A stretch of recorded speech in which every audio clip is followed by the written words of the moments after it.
Shalom, selamat pagi Bapak Ibu Saudara yang dikasihi oleh Tuhan. Puji Tuhan, hari ini di dalam ibadah 29 November 2020 kita masih diperkenankan oleh Tuhan untuk memasuki Minggu Advent yang pertama. Dan tentu kita masih ingat apa itu masa Advent. Masa Advent adalah masa di mana umat Tuhan menanti kehadiran Tuhan Yesus Kristus ke dunia ini.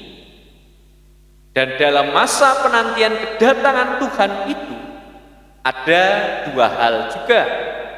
Kedatangan Tuhan Allah yang hadir di dalam diri manusia Yesus atau berinkarnasi dalam wujud manusia melalui kelahirannya, dan juga masa penantian Tuhan Yesus Kristus yang kedua kali.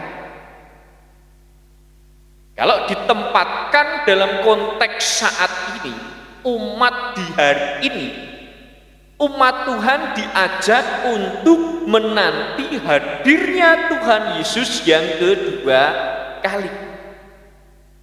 Makanya di sini, di dalam masa Advent ini kita diharapkan untuk menanti kedatangan Tuhan itu dengan siap sedia, dengan sesuatu, dengan segala tingkah laku kita yang tentu menunjukkan bahwa kita itu adalah umat Allah yang setia. Nah, sekarang penantian yang bagaimana? Atau dalam masa penantian ini akan kita isi dengan hal apa?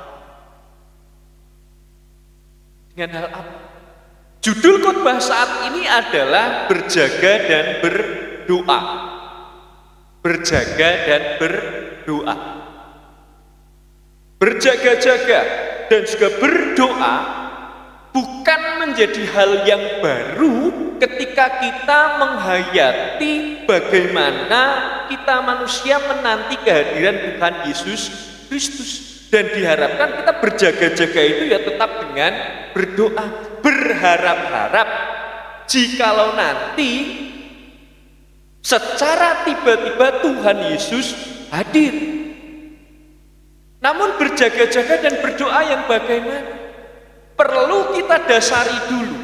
Sebenarnya apa motivasi kita di dalam kita berjaga-jaga dan berdoa? Motivasi kita itu sebenarnya apa toh? Kenapa kita itu berjaga-jaga dan kenapa kita itu berdoa? Selalu dikatakan bahwa berjaga-jaga itu karena Tuhan Yesus nanti hadirnya itu seperti seorang pencuri, tidak ada yang tahu. Dikatakan di dalam bacaan kita di dalam Markus 13 ayat 32 dikatakan hanya Bapa saja yang tahu. Makanya diajak untuk berjaga-jaga dan berdoa. Namun kemudian berjaga-jaga dan berdoa yang bagaimana? Memang kalau kita lihat di dalam bacaan kita, Bapak Ibu Saudara yang dikasihi Tuhan, tadi dibaca secara pribadi oleh kita semua, Markus 13 ayat 24 sampai dengan ayatnya yang ke-37, kesannya seakan-akan kehadiran Tuhan Yesus Kristus, kedatangan anak manusia itu menghadirkan hal-hal yang begitu menakutkan. Gitu?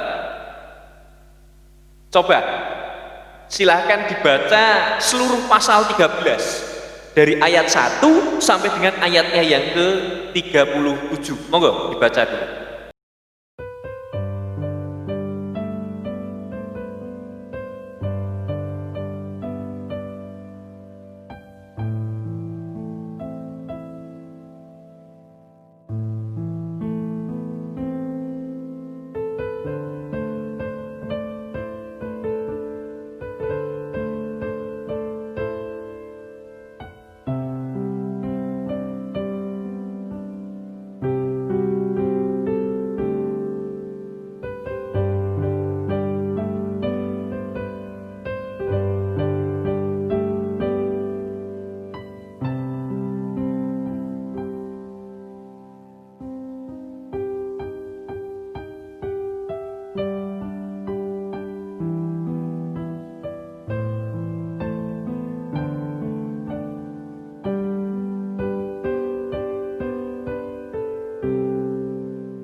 Bapak Ibu Saudara yang dikasihi oleh Tuhan, kalau kita melihat pasal 13, Markus pasal 13 ayat 1 sampai dengan ayatnya yang ke-37, seakan-akan kedatangan Tuhan Yesus Kristus itu menghadirkan hal-hal yang menakutkan, menghadirkan hal-hal yang benar-benar merugikan. Ada peperangan, ada perpecahan, ya. Kemudian ada fenomena-fenomena atau peristiwa-peristiwa yang tidak lumrah.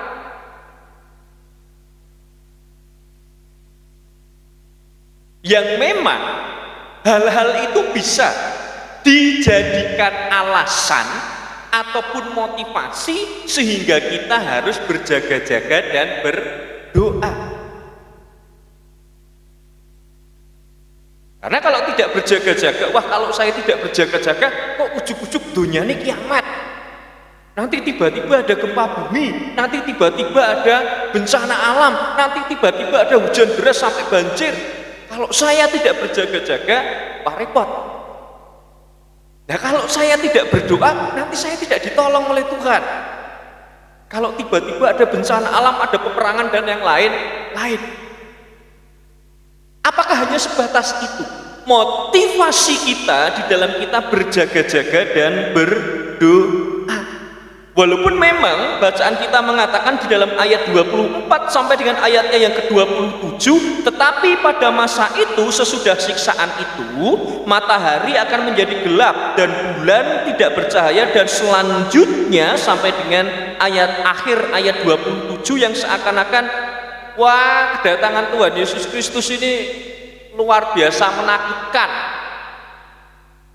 Ingat Bapak Ibu Saudara yang dikasihi oleh Tuhan, jika motivasi kita berjaga-jaga dan berdoa hanya sebatas karena kita itu ketakutan, berarti kita bukan menyembah Allah dengan tulus, bukan menyembah Allah yang Maha Kuasa yang memberi kedamaian kepada kita, tapi kita berjaga-jaga dan berdoa karena kita ketakutan.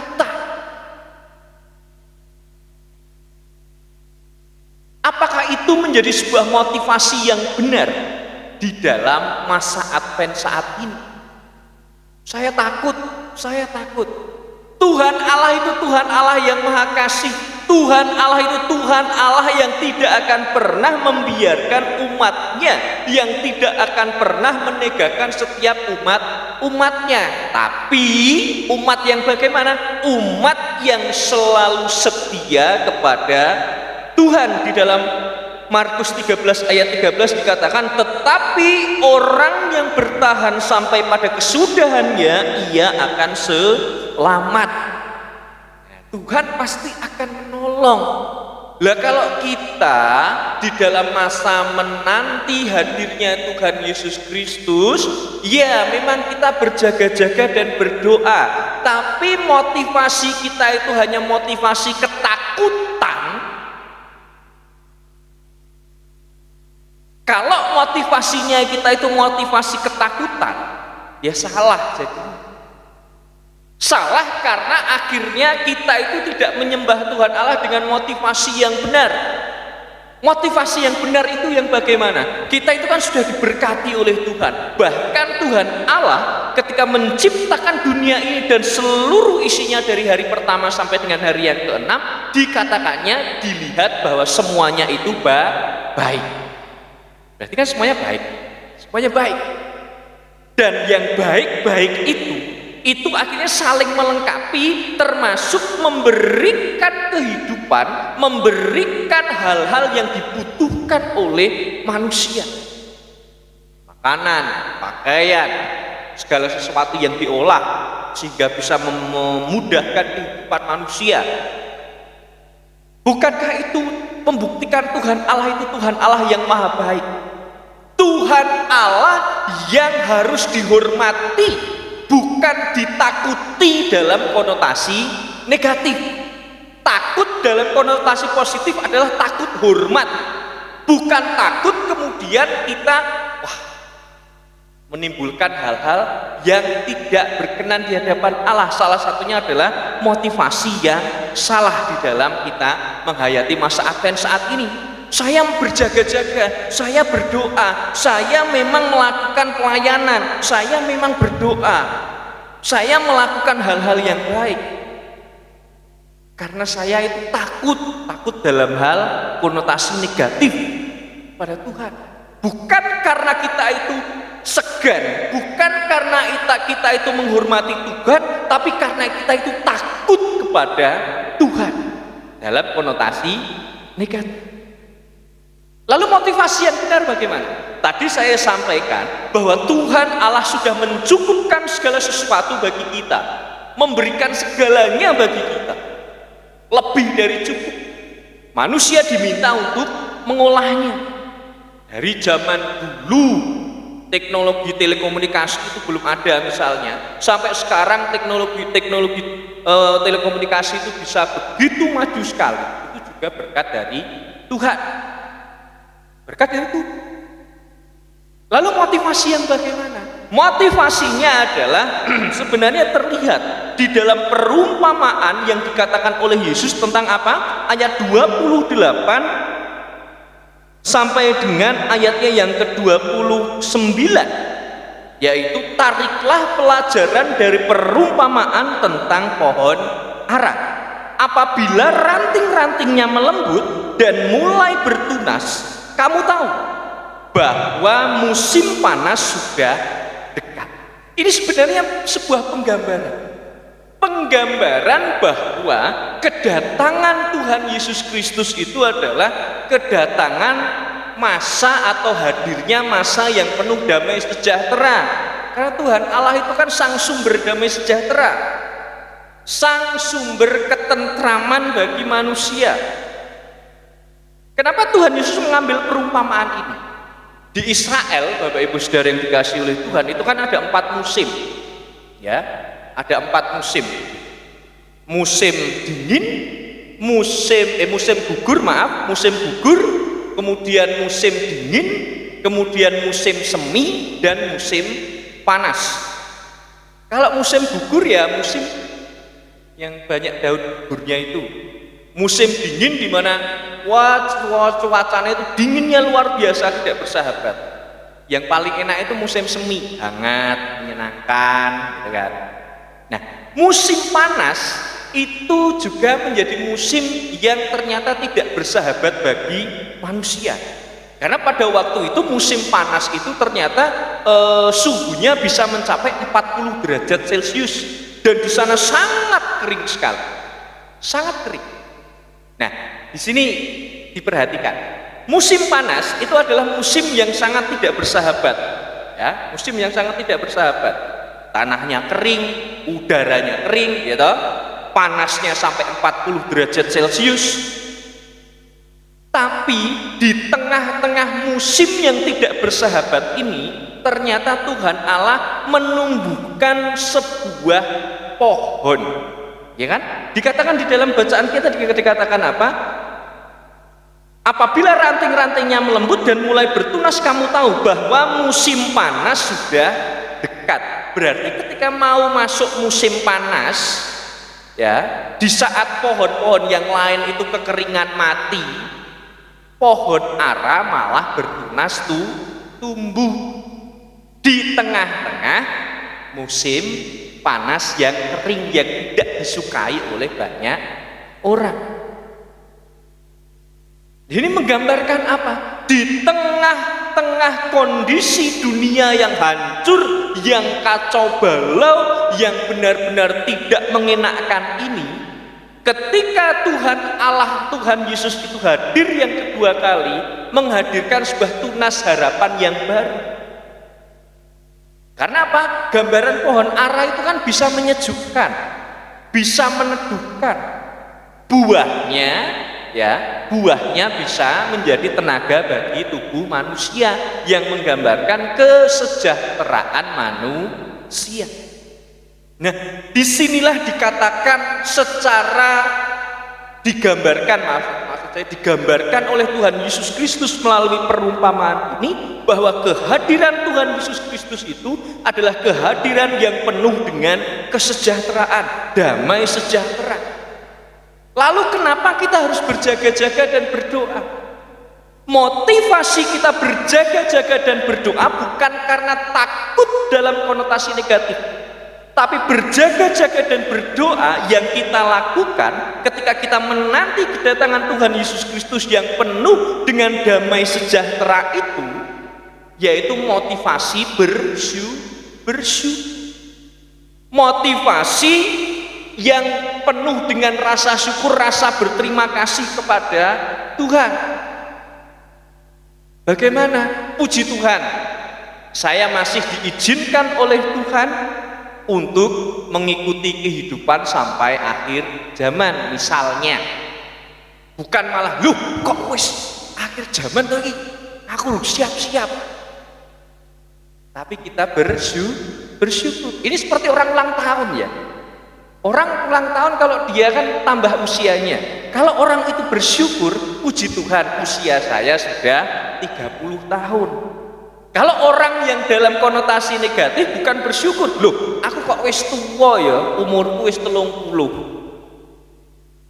Jadi berjaga-jaga dan berdoa di sini ternyata harus diisi dengan motivasi yang positif, motivasi yang benar, yaitu bersyukur kepada Tuhan. Kita berdoa, kita berjaga-jaga, kita berpelayanan, kita selalu aktif di dalam kehidupan gereja bukan karena kita takut akan Tuhan dalam konotasi negatif, akan tapi karena itu adalah wujud ucapan syukur kita kepada Tuhan yang telah mengizinkan kita sampai dengan hari ini.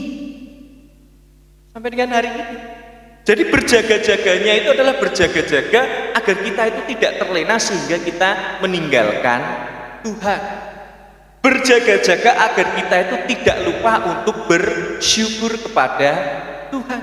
Seperti gambaran pohon tunas, pohon ara yang hadir, yang muncul di awal musim panas ini, menggambarkan bahwa kehadiran Tuhan yang seakan-akan digambarkan menakutkan itu ternyata ada kedamaian, ada kesejahteraan, ada kesejukan. Ingat, hal-hal itu dihadirkan untuk orang yang bertahan sampai pada kesudahannya. Ia akan selamat. Lalu apakah kita akan bertahan sampai dengan kesudahannya? Saya harap kita tetap harus bertahan sehingga nanti ketika Tuhan Yesus hadir yang kedua kali tetap menemui kita itu berjaga-jaga dengan penuh syukur, berdoa mensyukuri segala sesuatu yang telah kita terima. Jadi Bapak Ibu Saudara yang dikasihi oleh Tuhan, berjaga-jaga dan berdoalah bukan karena kita takut dalam konotasi negatif kepada Tuhan, tapi karena kita itu bersyukur kepada Tuhan. Saya mau berpelayanan, saya mau ngiringi di gereja, saya mau jadi song leader, saya mau jadi majelis, saya mau aktif di kegiatan wilayah dan PA, saya mau ikut aktif ambil bagian di dalam program-program gereja. Bukan karena kita takut kepada Tuhan dalam konotasi negatif, tapi karena kita ingin bersyukur kepada Tuhan. Terima kasih Tuhan memberikan talenta saya bermain musik, tak ngiringi ning gereja. Tuhan memberikan talenta kepada saya berorganisasi, saya tak ikut di dalam kemajelisan.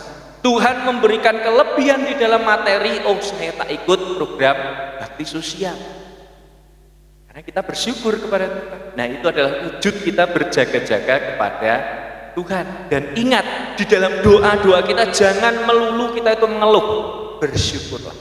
Terima kasih ya Tuhan, boleh sampai pada minggu kelima bulan November ini, dan kiranya Tuhan selalu.